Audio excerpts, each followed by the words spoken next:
পিছনে জানি মালাকুল মউত দাঁড়ায় আছে। এ বন্ধু কে জানি এখান থেকে যাওয়ার পরে তার নামের আগে মরহুম হয়ে যায়। এ বন্ধু যদি গুনাহটা এখান থেকে ক্ষমা করাইতে পারো তাহলে তোমার আমার জীবনটা সার্থক হয়ে যাবে। সাঈদ রাদিয়াল্লাহু তাআলা ডাক দেয়া কয়, বন্ধুরে তুমি তো গুনাহ করতে চাইছিলা কিন্তু গুনাহ তো করো নাই, তাহলে কেন এত কান্না করো? চলো বাড়িতে চলে যায়। হযরত সাঈদ রাদিয়াল্লাহু তাআলা ডাক দেয়া বলে, বন্ধুরে আমি আমার এই গুনাহগার চেহারা কেমনে কইরা আমি আমার মক্কার মানুষদেরকে দেখাবো? আমি এই গুনাহগার চেহারা কেমনে কইরা আমি সাহাবীদেরকে দেখাবো? আমি মক্কার জমিনে আর যাইতে চাই না। সাঈদ রাদিয়াল্লাহু তাআলা ডাক দেয়া বলে, এ বন্ধু চলো না আল্লাহর কাছে ক্ষমা চাইবা, তওবা করবা, আল্লাহ মাফ করে দিবে। সাঈদ বলে, তোমাকে মক্কার জমিনে যেতে হবে। সাদ রাদিয়াল্লাহু তাআলা বলে, আমি যেতে পারবো না রে বন্ধু, এই চেহারা আমি আর কাউকে দেখাইতে চাই না। আমার ভাইরা দেখেন না কেমন একটা অবস্থা। বারবার সাঈদ রাদিয়াল্লাহু তাআলা জোরাজুরি করার কারণে হযরত সাদ রাদিয়াল্লাহু তাআলা বললেন, বন্ধুরে আমি তোমার কথা রাখবো, মক্কার জমিনে যাব, তবে একটা শর্ত তোমাকে মানতে হবে। আমি যেহেতু গুনাহগার, আমি যেহেতু পাপী, আমি যেহেতু অপরাধী, দুনিয়াতে মানুষ পাপ করলে অপরাধ করলে যেমনে করে তার হাতের মধ্যে রশি লাগায়, টেনে টেনে মানুষের সামনে দাঁড়িয়ে যায়। বন্ধু এইভাবে যদি আমার নিতে পারো আমি যাব। হযরত সাঈদ রাদিয়াল্লাহু তাআলা দুইটা হাতের মধ্যে রশি দিয়া বেঁধে টেনে টেনে মক্কার জমিনে নিয়ে গেলেন। মক্কার জমিনে যাওয়ার পরে ডাক দিয়ে বলে, বন্ধু আমি আমার বাড়িতে আগে যেতে চাই না, আমি দেখি আমার গুনাহটারে আগে মাফ করাইতে পারি কিনা। বন্ধু আমার একটু আবু বকরের দরবারে নিয়ে যাও। আবু বকরের দরবারে যখন হযরত সাদ রাদিয়াল্লাহু তাআলা নিয়ে যাওয়া হলো, আবু বকর সব কিছু শোনার পরে হযরত সাদ রাদিয়াল্লাহু তাআলা ডাক দেয়া বলে, সাদরি তোমারে আল্লাহ মাফ করবে কিনা জানি না, তোমারে মক্কার মানুষ মাফ করবে কিনা জানি না, তবে তুমি যে অপরাধ করছো এই মুহূর্তে আমার দরবার থেকে বের হয়ে যাও। এবার সাদ রাদিয়াল্লাহু তাআলা বলতেছে, বন্ধুরে আমার একটু উমরের কাছে নিয়ে যাও। হযরতে উমরের কাছে নিয়ে যাই। উমর ডাক দেয়া কয়, আমার দরবার থেকে চলে যাও। এইবার আমার ভাইরা ডাক দেয়া বলে, আমার একটু উসমানের দরবারে নিয়ে যাও। হযরতে উসমানের দরবারে নিয়ে যাওয়া হলো। হযরতে উসমান হযরতে সাদকে বলে, সাদ এই মুহূর্তে তাড়াতাড়ি আমার দরবার থেকে বের হয়ে যাও। এবার ভাই গো ওই দরবার থেকে বের হয়ে হযরত সাদ রাদিয়াল্লাহু তাআলা তার বন্ধু সাঈদকে ডেকে বলে, বন্ধুরে তিনজন সাহাবীর দরবারে গেলাম, তারা আমারে তাদের দরবার থেকে বের করে দিছে। আমার মনে কয় আমি যদি আমার নবীর দরবারে যাই আমাকে তাড়ায়া দিবে না। বন্ধু তাড়াতাড়ি করো, আমারে আমার নবীর দরবারে নিয়ে যাও। হযরতে সালাবাতুল আনসারীকে আল্লাহর নবীর দরবারে যখন নিয়ে যাওয়া হয়েছে, এই মুরব্বি বাবাজি আল্লাহর নবী সব কিছু শোনার পরে ডাক দিয়ে বলে, এই মুহূর্তে তুমি আমার দরবার ছেড়ে চলে যাও। আল্লাহর নবীর দরবার থেকে যখন সালাবাতুল আনসারীকে বের করে দিছে, সালাবাতুল আনসারী যখন বের হয়ে আসছে, হযরতে সাদ রাদিয়াল্লাহু তাআলা আনহুর মেয়ে ছিল হযরতে খামসানা রাদিয়াল্লাহু তাআলা আনহু। আমার বন্ধু দেখেন না কেমন একটা অবস্থা হয়ে গেছে। ওই মেয়েটা ডাক দিয়ে বলে, বাবা, যেহেতু সাহাবীরা তোমারে মাফ করে নাই, আমার নবী তোমারে মাফ করে নাই, আজকে থেকে আমি আর তোমারে বাবা বইলা ডাকবো না। আমার বন্ধু এই কথা বলার পরে হযরত সাদ রাদিয়াল্লাহু তাআলা আনহু হযরত সাইদ রাদিয়াল্লাহু তাআলা আনহুকে বলতেছেন, এ বন্ধু, আমার দড়িটা ছেড়ে দাও, আমাকে আর ধরে রাখো না, কারণ আমি বুঝে গেছি সাহাবীরা আমারে মাফ করবে না। আমি বুঝে গেছি আমার নবী আমারে মাফ করে নাই, যেহেতু আমার নবী আমারে মাফ করে নাই, তার মানে আল্লাহ আমারে মাফ করবে না। এই কথা বলার পরে ভাই গো আবার পাহাড়ের দিকে চলে গেলেন। সেখানে যাওয়ার পরে বিভিন্ন গাছের নিচে বসিয়া নামাজ পড়ে আর আল্লাহর ডাক দিয়ে কই, আল্লাহ, তোমার সাহাবীরা আমারে তাড়া দিছে, আল্লাহ, তোমার নবী আমারে তাড়া দিছে। আয় আল্লাহ, আমি জানি আমার মতো পাপী গুনাহগার মক্কার জমিনে আর কেউ নাই। আয় আল্লাহ, আমারে তুমি মাফ করে দাও।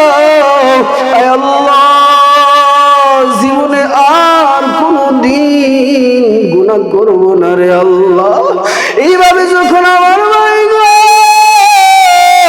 ওই সাহাবী আল্লাহর কাছে কান্না করতেছিল, কিছুদিন যাওয়ার পরে আল্লাহ পাক রব্বুল আলামিন জিবরাইলকে পাঠিয়ে দিলেন, ও জিবরাইল যাও, আর দেরি করিও না, আমার বন্ধুর গিয়া বলো আমি আল্লাহ ওই সাদের জীবনের সকল গুনাহগুলো মাফ করে দিছি। সুবহানাল্লাহ বলেন। আমার বন্ধু জিবরাইল আমিন আয়েশা আল্লাহর নবীকে তেলাওয়াত করে একটা আয়াত শোনায় দিলেন। জিবরাইল আমিন আয়েশা বলেন, ওয়াল্লাযীনা ইযা ফাআলু ফাহিশাতান আও যালামু আনফুসাহুম যাকারুল্লাহ। আল্লাহু আকবার বলেন। আমার বন্ধু আল্লাহর নবীকে যখন জিবরাইল আমিন আয়েশা বলেন, আপনার আদরের সাহাবী সালাবাতুল আনসারীর জীবনের সকল গুনাহগুলো আল্লাহ মাফ কইরা দিছে। যারা গুনাহ করবে আল্লাহর কাছে, যারা ক্ষমা চাইবে, আল্লাহ বলেন ওই বান্দা ক্ষমা চাওয়ার সাথে সাথে আমি আল্লাহ শুধু তার গুনাহগুলোকে ক্ষমা করে দেই না, আমি আল্লাহ তার দুনিয়ার জমিনে এবং আখিরাতে সম্মানিত করে দেই। আমার বন্ধু আল্লাহর নবী হাদিসের মধ্যে জানায় দিলেন, দুনিয়ার মানুষ যখন কেউ বিভিন্ন উটকে হারিয়ে ফেলে মরুভূমির ভিতরে, উটটা হারিয়ে ফেলার পরে যখন উটটাকে ফিরে পায় যেমন খুশি হয়, যেই বান্দা গুনাহ করার পরে আল্লাহর কাছে ক্ষমা চায় আল্লাহ খুশি হয়ে যায়। মুরব্বি বাবাজি, ক্ষমা চাইলে আল্লাহর কাছে কেমন সম্মানিত হয়ে যায়, আল্লাহ কেমন করে তার সম্মানকে বাড়ায় দেয়। দেখেন না, দুইজন সাহাবী, একজনের নাম হযরত সালাবাতুল আনসারী রাদিয়াল্লাহু তাআলা আনহু, আরেকজন সাহাবীর নাম হযরত সাঈদ রাদিয়াল্লাহু তাআলা আনহু। আল্লাহর পয়গম্বর যুদ্ধের ময়দানে চলে যাবেন, তাবুকের যুদ্ধে। একজন সাহাবীকে আল্লাহর আল্লাহর রাসূলের সঙ্গে নিয়ে নিলেন। হযরত সাঈদ রাদিয়াল্লাহু তাআলা আনহুকে আল্লাহর রাসূলের সাথে নিয়ে নিলেন। হযরত সালামাতুল আনসারীকে মক্কার জমিনে রেখে গেলেন। হযরত সালামাতুল আনসারীকে আল্লাহর পয়গম্বর বললেন, ও সালামাতুল আনসারী, এই মক্কার জমিনে যত মানুষ রয়েছে অনেকের স্বামীরা যুদ্ধের ময়দানে চলে গেছে, অনেকের স্বামীরা জিহাদের ময়দানে চলে গেছে, তাদের বাজার করা লাগবে, তাদের পানি এনে দেওয়া লাগবে, তারা পর্দা করে। এই জন্য সালামাতুল আনসারীকে আল্লাহর নবী মক্কার জমিনে রেখে গেছে। ভাইয়া, আমরা যখন একলা থাকি অনেক সময় শয়তান আমাদেরকে ধোঁকা দেয়। ঠিক তেমনিভাবে হযরত সালামাতুল আনসারীকে শয়তান ধোঁকার মধ্যে ফেলে দিলেন। শয়তান ডাক দেয়া বলে, এ সালামাতুল আনসারী, আজকে যেমন তুমি সুযোগ পেয়েছো এমন সুযোগ কিন্তু তুমি জীবনে আর পাইবা না। তোমার বন্ধু সাঈদের বিবি বড় সুন্দর, আজকে যদি তুমি তার সাথে জিনার কাজ করতে না পারো, তোমার মনের চাহিদা যদি মিটাইতে না পারো, তোমার জীবনে কিন্তু এমন সুযোগ আর আসবে না। আমার ভাই গো, আমার মুরব্বি বাবাজি, একটু দিলের কানটা লাগায় শুনেন না রে বাবা। আমরা কত গুনাহ করি আল্লাহর কাছে ক্ষমা চাই না, কত অপরাধ করি আল্লাহর কাছে ক্ষমা চাই না। এই সালামাতুল আনসারী শয়তানের দুকার মধ্যে পড়িয়া রে বাজান গিয়া হযরত সাঈদ রাদিয়াল্লাহু তাআলা আনহুর বিবির হাতের মধ্যে ধরছে।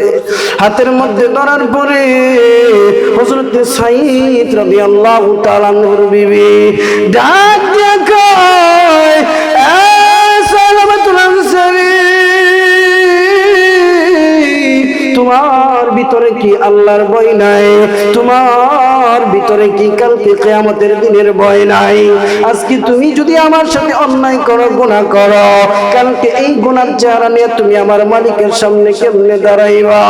আমার বন্ধু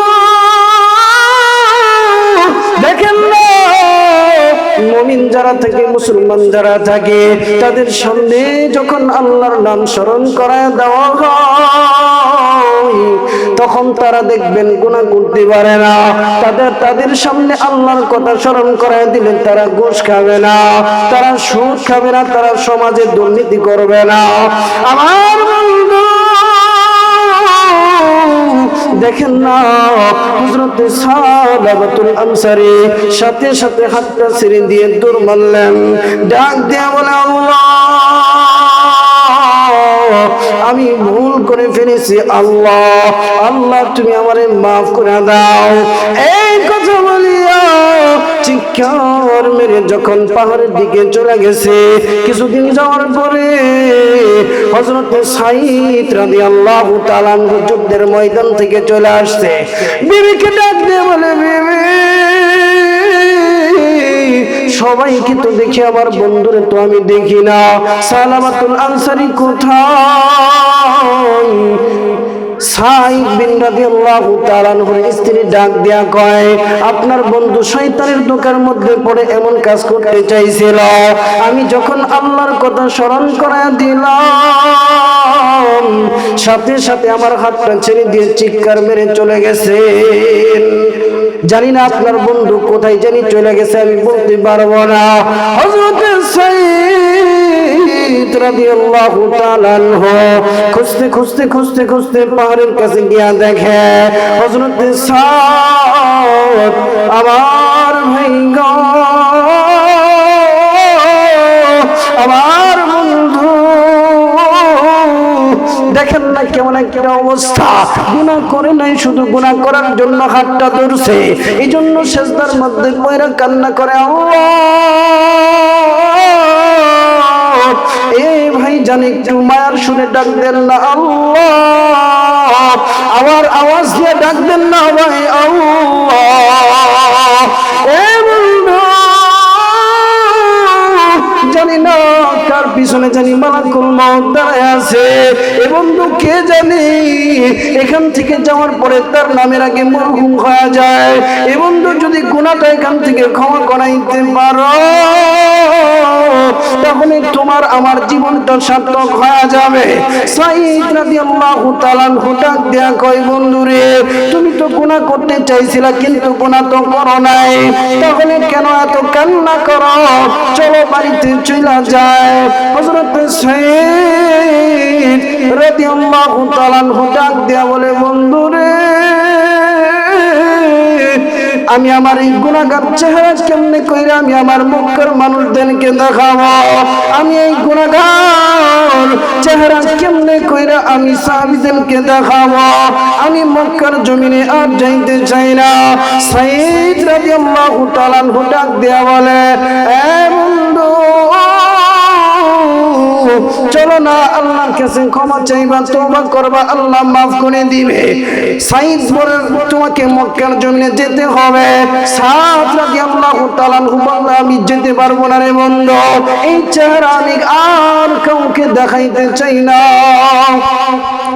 আমার ভাইরা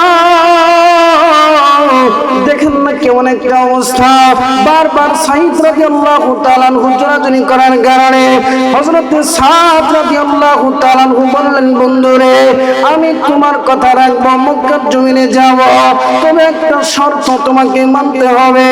আমি যেহেতু গুনাহগার, আমি যেহেতু পাপী, আমি যেহেতু অপরাধী, দুনিয়াতে মানুষ পাপ করলে অপরাধ করলে যেমনে করে তার হাতের মধ্যে রশি লাগায়, টেনে টেনে মানুষের সামনে দাঁড়িয়ে যায়। বন্ধু এইভাবে যদি আমার নিতে পারো আমি যাব। হযরত সাঈদ রাদিয়াল্লাহু তাআলা দুইটা হাতের মধ্যে রশি দিয়া বেঁধে টেনে টেনে মক্কার জমিনে নিয়ে গেলেন। মক্কার জমিনে যাওয়ার পরে ডাক দিয়ে বলে, বন্ধু আমি আমার বাড়িতে আগে যেতে চাই না, আমি দেখি আমার গুনাহটারে আগে মাফ করাইতে পারি কিনা। বন্ধু আমার একটু আবু বকরের দরবারে নিয়ে যাও। আবু বকরের দরবারে যখন হযরত সাদ রাদিয়াল্লাহু তাআলা কে নিয়ে যাওয়া হলো, আবু বকর সব কিছু শোনার পরে হযরত সাদ রাদিয়াল্লাহু তাআলা কে ডাক দেয়া বলে, সাদরি তোমারে আল্লাহ মাফ করবে কিনা জানি না, তোমারে মক্কার মানুষ মাফ করবে কিনা জানি না, তবে তুমি যে অপরাধ করছো এই মুহূর্তে আমার দরবার থেকে বের হয়ে যাও।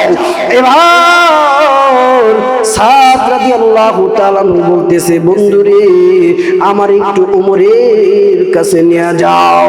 হযরতে উমরের কাছে নিয়ে যাই। উমর ডাক দিয়ে কয়, আমার দরবার থেকে চলে যাও। এইবার আমার ভাইরা ডাক দিয়ে বলে, আমার একটু উসমানের দরবারে নিয়ে যাও। হযরতে উসমানের দরবারে নিয়ে যাও হলো। হযরতে উসমান হযরতে সাদকে বলে, সাদ এই মুহূর্তে তাড়াতাড়ি আমার দরবার থেকে বের হয়ে যাও। এবার ভাই গো ওই দরবার থেকে বের হয়ে হযরত সাদ রাদিয়াল্লাহু তাআলা তার বন্ধু সাঈদকে ডেকে বলে, বন্ধুরে তিনজন সাহাবীর দরবারে গেলাম, তারা আমারে তাদের দরবার থেকে বের করে দিছে। আমার মনে কয় আমি যদি আমার নবীর দরবারে যাই আমাকে তাড়ায়া দিবে না। বন্ধু তাড়াতাড়ি করো, আমারে আমার নবীর দরবারে নিয়ে যাও।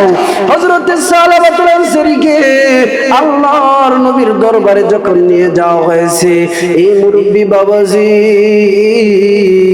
আল্লাহর নবী সব কিছু শোনার পরে ডাক দিয়ে বলে, এই মুহূর্তে তুমি আমার দরবার ছেড়ে চলে যাও।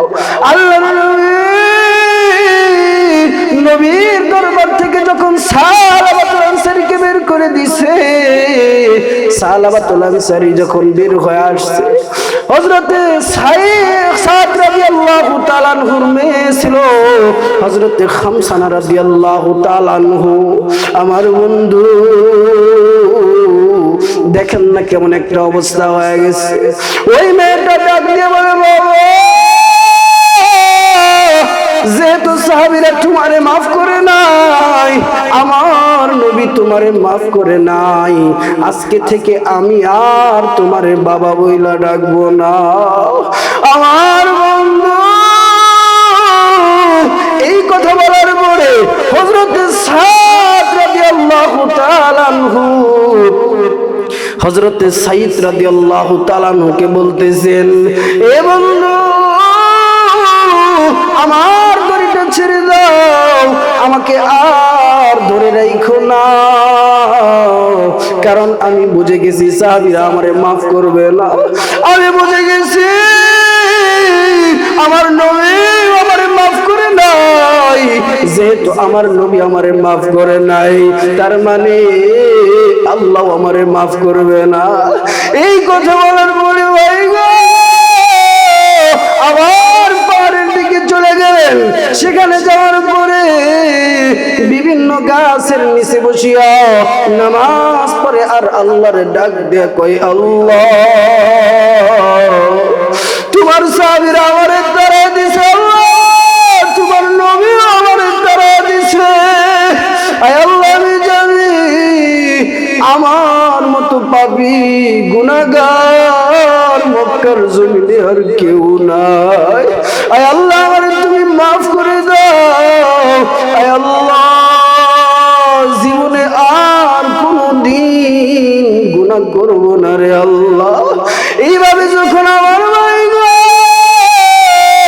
ওই সাহাবী আল্লাহর কাছে কান্না করতেছিল, কিছুদিন যাওয়ার পরে আল্লাহ পাক রব্বুল আলামিন জিবরাইলকে পাঠিয়ে দিলেন, ও জিবরাইল যাও, আর দেরি করিও না, আমার বন্ধুর গিয়া বলো আমি আল্লাহ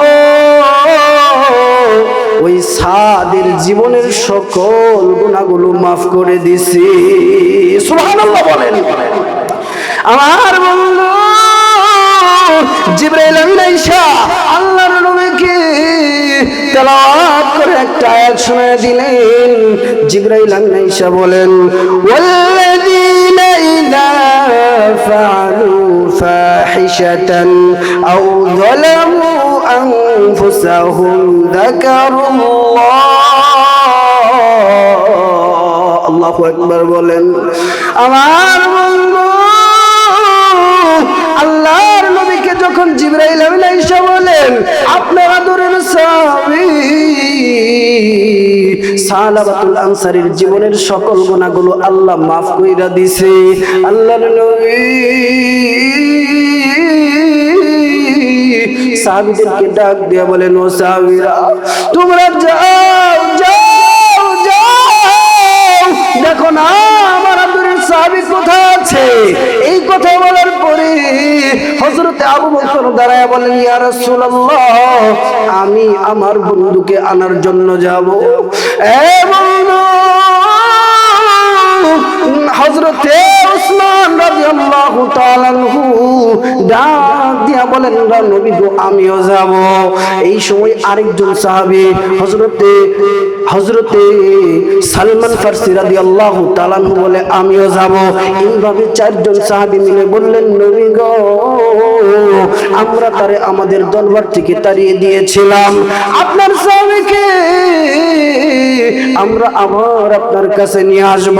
চারজন সাহাবী খুঁজতে খুঁজতে হযরতে সালাবাতুল আনসারীকে পাহাড়ের দিকে চলে গেলেন। সেখানে যাওয়ার পরে কৃষকদেরকে ডাক দিয়ে বলেন, কৃষক ভাই, সালাবাতুল আনসারী নামে তোমরা কাউরে চিনোনি? ওই রাখালদেরকে ডাক দিয়ে বলে, মরুভূমির ভিতরে রাখাল, এই রাখাল ভাই, সালাবাতুল আনসারী নামে তোমরা কাউরে চিনোনি? সবাই বলে, না না, এই নামে তো আমরা কাউরে চিনি না। এইবার আবু বকর ডাক দিয়ে বলে, ভাই, এমন কোন ব্যক্তি কি তোমরা চিনোনি যেই ব্যক্তি গুনার ভয়ে আল্লাহর কাছে সারা রাত্র কান্না করে?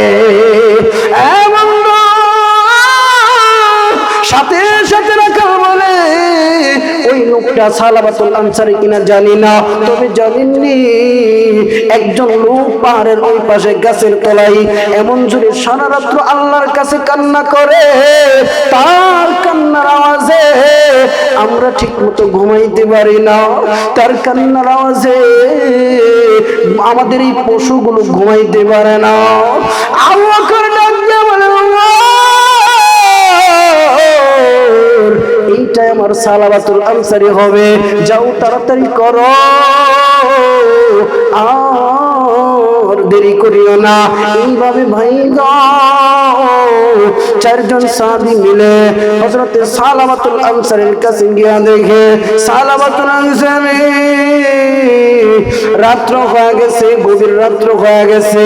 রাত্রের বেলা সেজদার মধ্যে পড়ে পড়ে কান্না করে, যা দেখে ডাকে আল্লাহ তাকে দেখো, মক্কার মানুষগুলো ঘুমায়, আল্লাহ তাকে দেখো, আল্লাহ বনের পশুগুলো পর্যন্ত ঘুমায়, আল্লাহ আমি সালাবাতুল আনসারী ঘুমাইতে পারি না, আল্লাহ তুমি যদি আমারে মাফ না করো আল্লাহ, বলো না আমি আর কার কাছে যাব। এইভাবে কান্না করতেছেন। হযরতে আবু বকর ডাক দিয়া বলে, সালাবাতুল আনসারী আর কান্না করিও না, আল্লাহ তোমারে মাফ করে দিয়েছেন, চলো রাসূলের দরবারে চলো। এইবার হযরতে সালাবাতুল আনসারীকে নিয়া যখনই ভাইজান রাসূলের দরবারে যাইতেছিলেন, যাইতে যাইতে ফজরের সময় হয়ে গেছে, ফজরের নামাজের মধ্যে আল্লাহর রাসূল দাঁড়ায় গেছেন। হযরতে সালাবাতুল আনসারী গিয়া ফজরের নামাজের মধ্যে দাঁড়াইছে। আল্লাহর নবী সূরা ফাতিহা পড়ার পরে প্রথম রাকাতে যখন সালাবাতুল আনসারী নামাজের মধ্যে দাঁড়াইছে, আল্লাহর সূরা তাকাসুর তেলাওয়াত করতেছিলেন। আল্লাহর নবী পড়তেছে, আল্লাকুমুত তাকাসুর, পিছন থেকে এমন জোরে এক চিৎকার, এমন জোরে এক আওয়াজ দিয়ে চিৎকার মারছে, সাহাবীরা ভয়ের ঠেলা কাঁপতেছে, এমন জোরে শব্দ কোথা থেকে আসে আমার ভাই। দ্বিতীয়বার যখন আল্লাহর রাসূল পড়তেছে আল্লাকুমুত তাকাসুর, দ্বিতীয় আয়াত পড়তেছে হাত্তা যুরতুমুল মাকাবির, এই সাহাবী আরেকটা চিৎকার মারছে, এমন জোরে চিৎকার মারছে। চিৎকার মারার পরে যখন ভাই নামাজটা যখন শেষ হয়ে গেছে, আল্লাহর নবী পিছন দিকে তাকায়, দেখে আদরের সাহাবী সালাবাতুল আনসারী মসজিদে জমিনের মধ্যে পড়ে গেছে। ডাক দিয়া কয়, সাহাবীরা তাড়াতাড়ি করো, আমার সাহাবীর মাথার মধ্যে পানি দাও, আমার সাহাবীরে তাড়াতাড়ি হুঁশ ফিরাও। সাহাবীরা তাড়াতাড়ি গিয়া হযরতে সালাবাতুল আনসারীর আশেপাশে যে সমস্ত সাহাবীরা ছিল, ওই সাহাবীরা মাথার মধ্যে পানি ঢালতেছে। মাথার মধ্যে পানি দেওয়ার পরে হযরতে সালমান ফারসি রাদিয়াল্লাহু তাআলা আনহু দেখে হুঁশ ফিরে না, গলার মধ্যে হাত দেয়, বুকের মধ্যে হাত দেয়, নাকের মধ্যে হাত দেয়। কিছুক্ষণ পরে হযরতে ওই মুরব্বি সাহাবী সালমান ফারসি রাদিয়াল্লাহু তাআলা আনহু ডাক দিয়া কইল,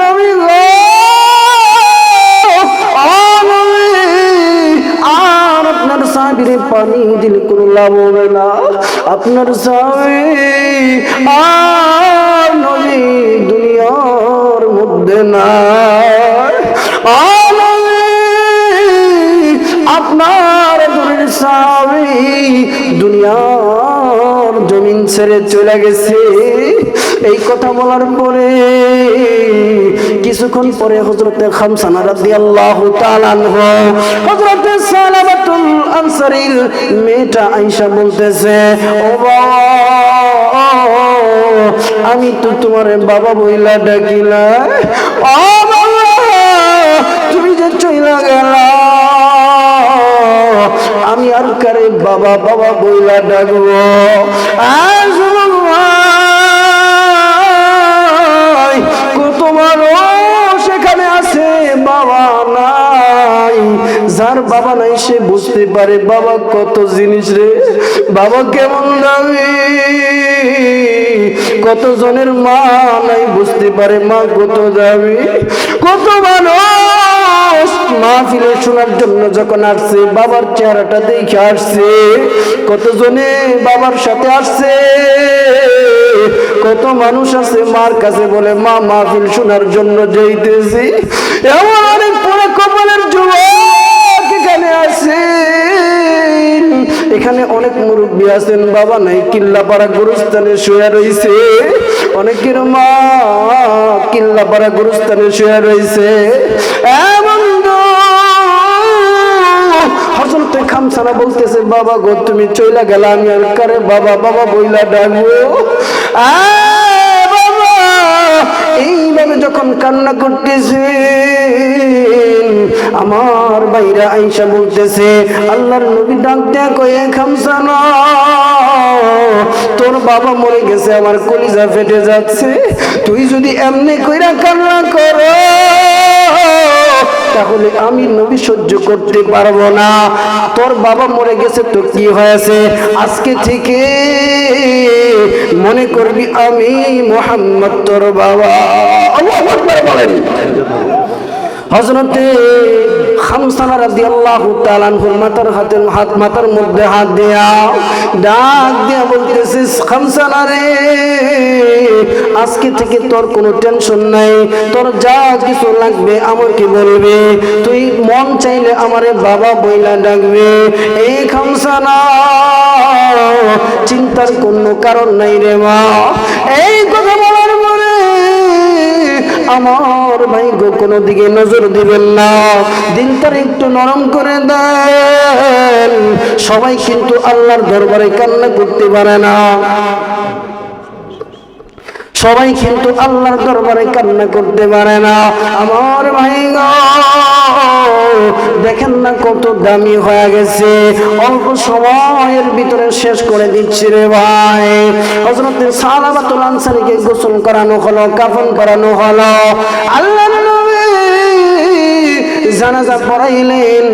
জানাজা পড়ানোর পরে আল্লাহর নবী যখন হযরত সালাবাতুল আনসারীর লাশটা কাঁধের মধ্যে নিয়ে আগাইতেছে, ওই সময় সাহাবীরা তাকে দেখে আল্লাহর নবীর সামনের দুইটা বড় আঙ্গুল রয়েছে, ওই দুইটা বড় আঙ্গুলের উপরে ভর করে আস্তে আস্তে কবরের দিকে যাইতেছে।